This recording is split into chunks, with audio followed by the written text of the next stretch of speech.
Buenos días. El objetivo de este pequeño video es mostrarles el modelo de preevaluación de costos para vías de bajo volumen de tránsito, cómo estimamos esa aproximación a los costos por una unidad de medida, puede ser por un kilómetro, dependiendo de múltiples variables, el tránsito, la calidad del suelo de subrasante que tenemos en la zona, si podemos estabilizar el material existente en la traza de la vía o no, distancias de acarreo de los materiales, costos de los insumos, entre otros. Entonces el objetivo es en unos cuantos minutos mirar un poco la estructura del archivo y lo que nos entrega el archivo como información que puede ser información guía para tomar decisiones sobre qué alternativas se definen. Esta es digamos, en el archivo que ustedes van a tener dos hojas activas, una hoja que se llama modelo red terciaria y otra hoja que se llama insumos. Desde esas dos hojas se gestiona toda la información y todos los cálculos de esta hoja de cálculo, de este libro completo. Digamos que la hoja principal es el modelo de red terciaria, donde lo primero es una descripción del proyecto, definimos una longitud que vamos a intervenir, una geometría de la vía que vamos a intervenir, seleccionamos un tipo de CBR, de calidad de esa subrasante, algunas variables de si podemos o no aprovechar el material de sitio, lo que nos indique el diseño del material de suelo, cuánto cemento, cuánta cal deberíamos adicionar, esto nos lo entrega el laboratorio, y la estimación del tránsito que va a exigir esa vía durante un determinado periodo de tiempo. Eso al final nos va a entregar unas barras que nos organizarán 11 alternativas de menor a mayor costo. Esta es como tal la información. En esta hoja simplemente entramos a editar la información de geometría y condiciones de terreno y de tránsito.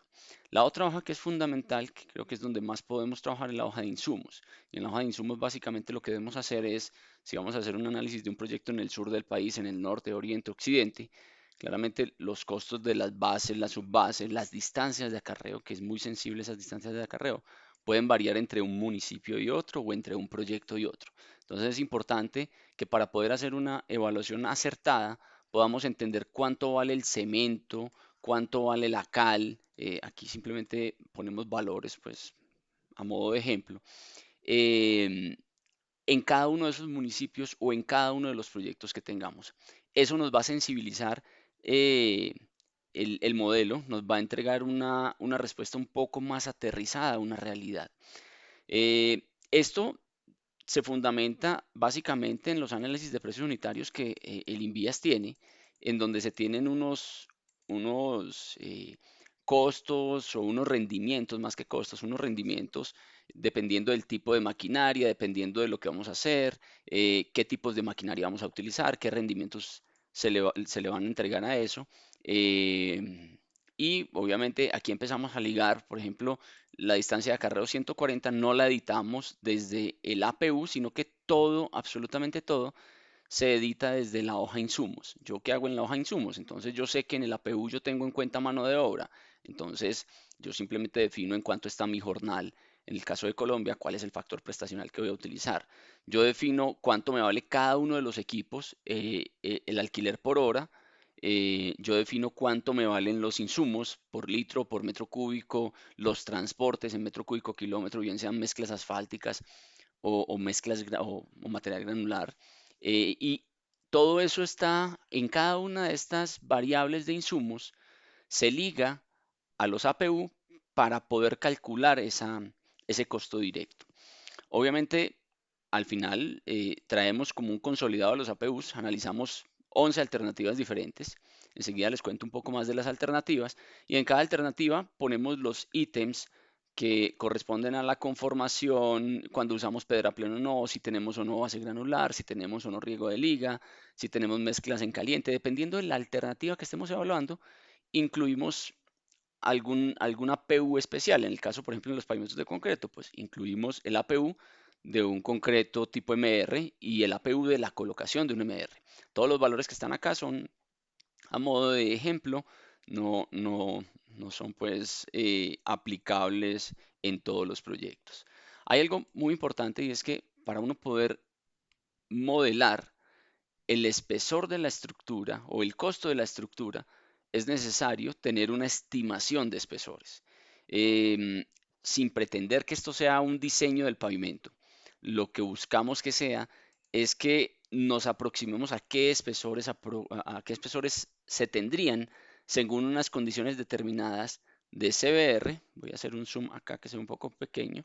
Digamos que estimamos 4 CBRs diferentes, menores de 2, entre 2 y 4, 4, 6, 6 y 8, como unos CBRs típicos de trabajo, unos suelos relativamente de baja capacidad, pensando en las subrasantes, pero a partir de eso trabajamos y es lo que típicamente nos encontramos en la red vial terciaria del país.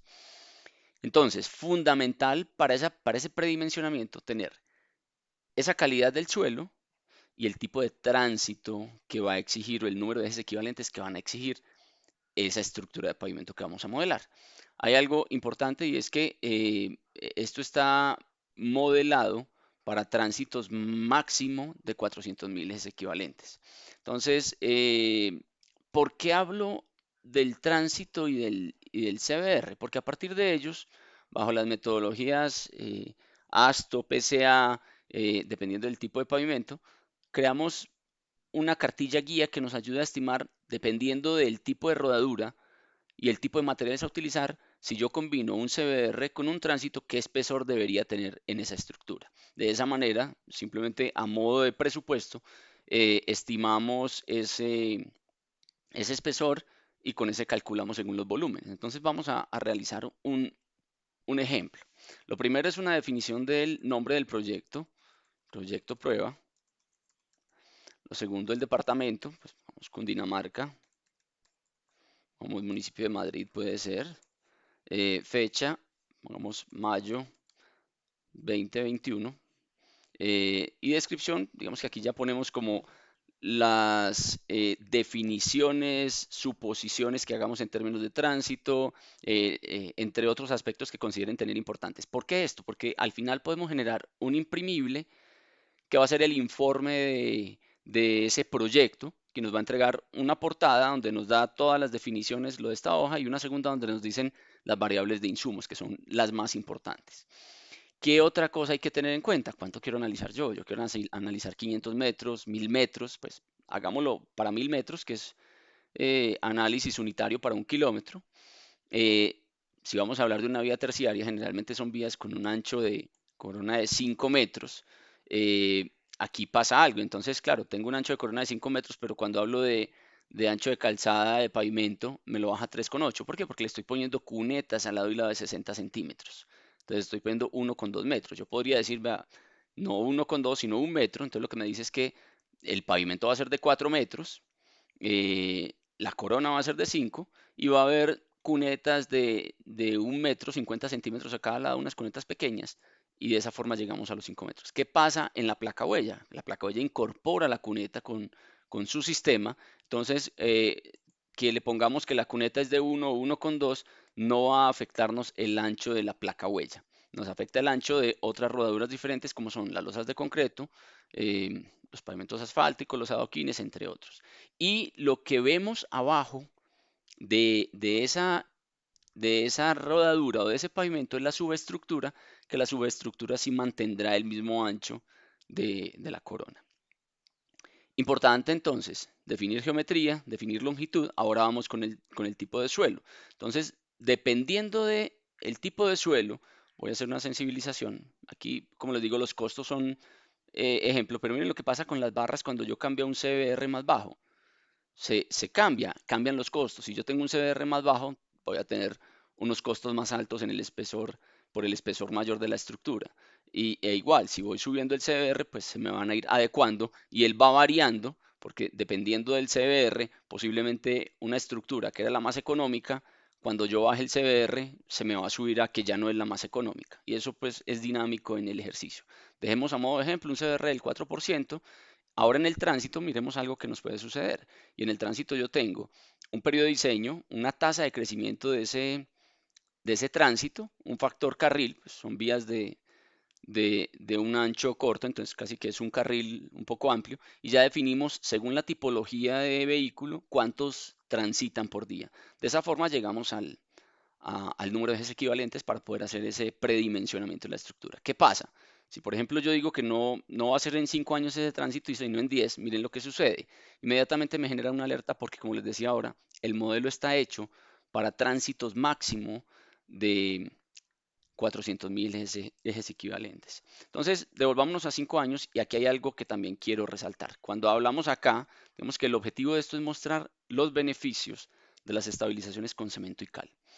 Entonces, uno de los grandes beneficios que yo tengo y que me ayuda a la reducción de costos en los proyectos es que yo pueda aprovechar el material existente en la traza de la vía, que yo pueda aprovechar el afirmado existente o incluso que pueda aprovechar las fuentes de materiales cercanas al proyecto. Entonces, voy a volver a sensibilizar. Miren lo que sucede. Aquí dice sí, sí puedo utilizar el material de la traza de la vía. Si yo le digo no, miren lo que va a pasar con las barras.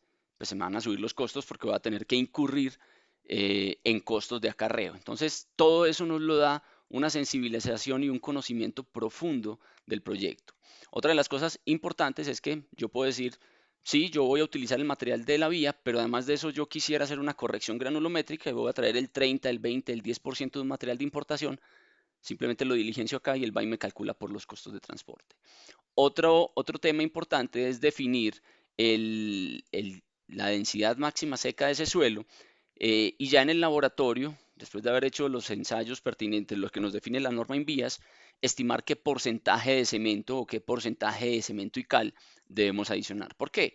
Porque cuando yo ya defino este porcentaje a la luz del suelo que voy a estabilizar, voy a saber cuántos kilos de cemento o cuántos kilos de cal necesito por metro cúbico, lo multiplico por el valor unitario y con ello sé los costos.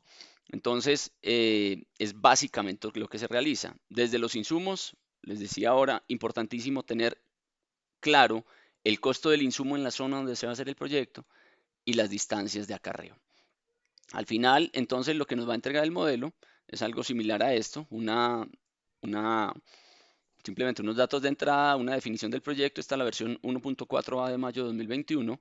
Eh, tenemos una definición de la geometría del proyecto, eh, el ancho, la longitud, el tránsito, el CBR, el tipo de suelo y el porcentaje de cementante que voy a utilizar para la estabilización. Me entrega de manera gráfica el análisis en el que vemos 11 alternativas que van desde suelo cemento en el soporte con diferentes tipos de rodadura, base granular en el soporte con diferentes tipos de rodadura y finalmente una placa huella como una de las alternativas. En el caso particular en este proyecto evaluamos unas distancias de acarreo de 140 kilómetros, pero modélenlo en cada una de sus condiciones para que vean cuál es la alternativa más económica y cuál es la más costosa. Y al final nos muestra una tabla donde nos organiza también de menor a mayor el más económico y se calculan las diferencias en costo directo de las demás alternativas.